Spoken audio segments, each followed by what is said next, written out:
Dear student, today I am going to discuss class 12 plus 2 first chapter, that is electrostatic.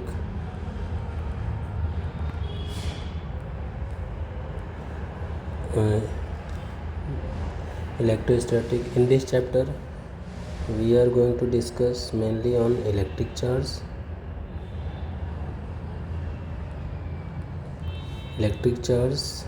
electric fields, Coulomb's law,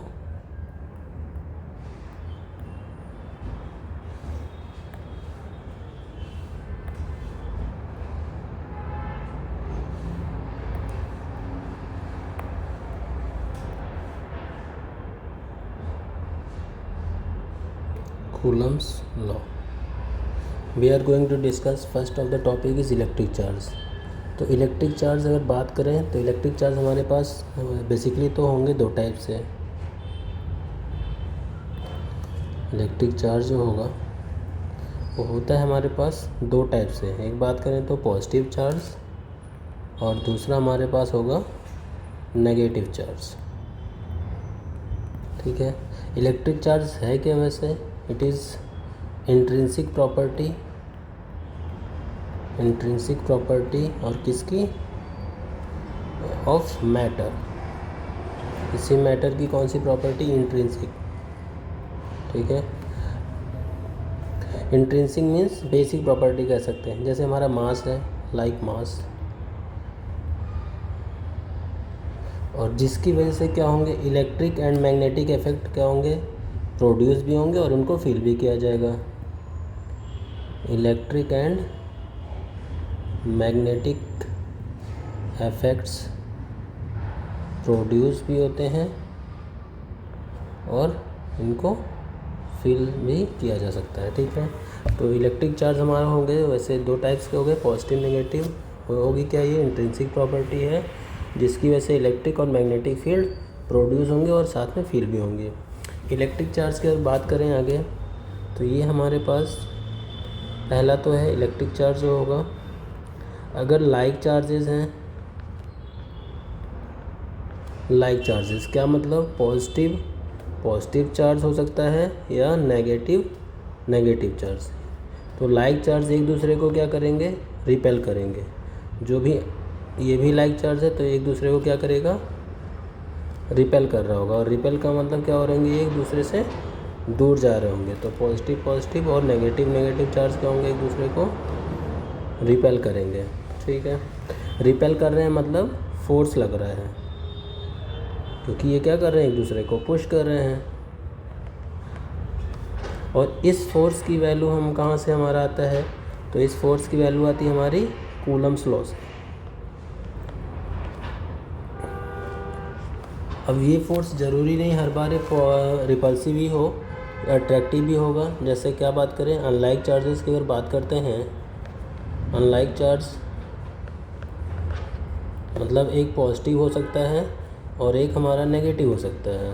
तो positive और negative आपस में क्या कर रहे होंगे? एक दूसरे को पुल कर रहे होंगे। पुल कर रहे हैं मतलब इसमें भी फोर्स लग रहा है, और वो फोर्स की जो वैल्यू होगी वो हमारा कूलम्स लॉ से फाइंड किया जाएगा। तो अब हमारी अगला जो टॉपिक आता है इसी में कूलम्स लॉ को डिस्कस करना है। ठीक है। कूलम्स लॉ क्या करेगा? किन्हीं भी दो चार्जेस के बीच में लगने वाले फोर्स के मैग्नीट्यूड की बात करेगा और डायरेक्शन की भी बात करेगा। क्योंकि फोर्स की बात हो रही है तो फोर्स हमारा होता क्या है वैसे? Is a vector quantity. Vector है तो हमें साथ में डायरेक्शन भी बताना होगा कि जो फोर्स लग रहा है वो कैसा है, किस डायरेक्शन में लग रहा है। ठीक है। तो अब अगर हम मान लेते हैं कि हमारे पास दो चार्जेस हैं Q1 और Q2, जो कैसे हैं? पॉइंट चार्जेस हैं। तो कंडीशन भी इनकी होनी चाहिए, कैसे चार्ज होने चाहिए? Point charges. ठीक है। और जो कहाँ रखे गए हैं? अभी वैक्यूम में। वैक्यूम मीन्स एयर जो है एब्सेंट है। तो अगर दो charges, point charges which are placed in vacuum and distance between the line joining the two charges is are.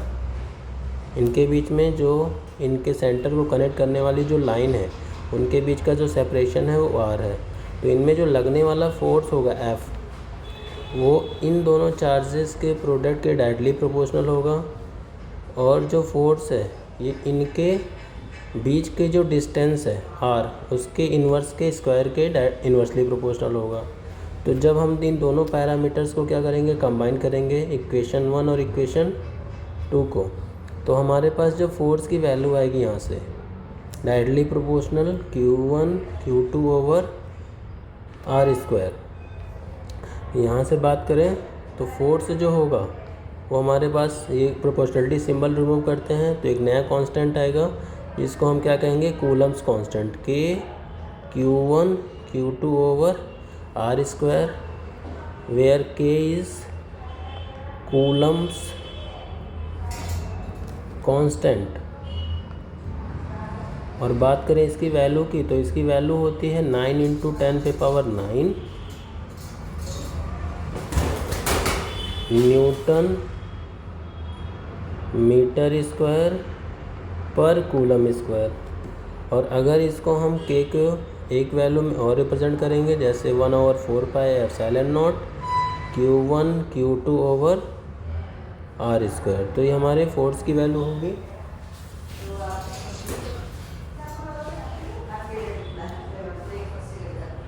तो दो चार्जेस के बीच में लगने वाला फोर्स का जो एक्सप्रेशन होगा F = K Q1 Q2 over r square, ये हमारा कूलम फोर्स है।